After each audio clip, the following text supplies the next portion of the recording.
May tugon na ho ba ang Interpol dito nga po sa inyong hiling na maglabas ng red notice laban kay Attorney Harry Roque? They are still in the process of evaluating the request. Pero we are very confident naman dahil sa mga ganyan, routine naman yan at napakasimpleng case yan. Napakasimpleng process lang yan. Because there's no question naman na meron ng valid warrant from a Philippine court at ang kaso ito ay kaso rin naman sa iba-ibang mga bansa. Kailan po natin inaasahan yung kanilang approval or tugon doon po sa ating request? Well, wala tayong timeline para dyan. Pero hindi naman magtatagal yan, ma'am. Anytime yan, lalabas yan at magkakaroon ng approval yan. Kailan Especially na meron na namang move ang ating DFA na ipakansel ang passport ni Harry Roque. Oh, ayun. Speaking of the cancellation ng passport, ay kanselado na ho ba ito? Wala pa po ang latest information. Nakita ko lang sa aming mga updates at nakita ko rin sa mainstream media na nirequest na rin ng DFA because that's one of the things that priority ngayon para ma-expedite ang pagbabalik ni Harry Roque dito sa bansa. So ito po yung kaso na nakasampa na sa kanya and eventually pag nakansela na yung passport, ito po yung gagamitin na rason para makauwi po si Attorney Harry Roque. Ito pong Interpol Red Notice, paano po ito nakakatulong sa pagsasakatuparan po ng warrant of arrest laban kay Roque? Ang Interpol kasi is a platform of cooperation ng mga bansang miyembro niyan.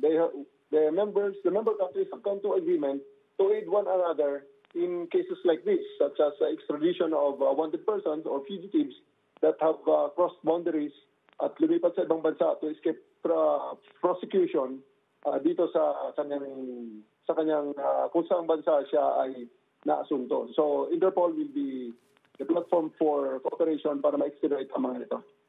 Ang depensa po ni Attorney Roque, bahagi lang daw ito ng political persecution. Kaya nag-apply siya ng asylum sa the Netherlands. Kailangan muna bang hintayin yung decision po ng asylum application niya bago makapaglabas ng red notice? Sagutin ko na muna yung nauna kung hintayin ba ang asylum ng Netherlands. Internal machinery ng Netherlands ang mag-take niyan, pero siguro naman makikita naman ng Netherlands na itong kaso ni Roque, hindi naman ito kung anong klaseng kaso, kundi talagang kitang-kita na human trafficking ito And that is punishable in most parts of the world.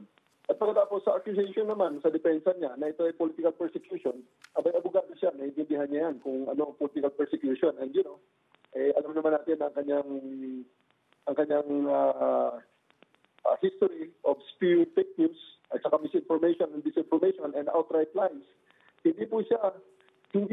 Wala siyang political persecution dito sa bansa natin at hindi siya pinipersecute ng bansa natin, kundi siya ay hinahabol sa kanyang mga ginawa na may mga complainant, na-recover natin ang mga traffic persons, na mga tinutorture doon sa mga FOBO at with attendant crimes na mga ginawa nila doon sa FOBO operations na ngayon ay pinasarado na at in-outlaw ng ating presidente. Pero sir, pwede po ba general na kung kunwari man po ay ni-recognize na po ng Interpol yung red notice, so hahanapin na nila kung sakali man pong mahuli nila sa gitna po ng political asylum, yung asylum na hinihiling po ni Attorney Roque, pwede po bang hindi nila yon ibigay kung sakali sa Interpol? Hindi siya ibigay sa Interpol? Ayoko pong paunahan kung ano man ang gagawin ng Dutch government regarding kay Harry Roque, But we just would like to emphasize na si Harry Roque ay nahaharap sa isang heinous crime dito sa bansang Pilipinas. I just don't know if makumbinsi niya ang ibang bansa na siya ay inosente at siya ay hindi dapat ibalik sa Pilipinas sa cases na yan. Because I really doubt it na siya ay paniniwalaan at nakikita naman sa mainstream media, sa social media, kung sino siya at kung ano ang kanyang background. But obviously, of course, tuloy pa rin ang formal channels na gagamitin ng ating bansa, including the police police attaché program, para maibalik siya sa bansa pag ma-clear na ang mga legal processes.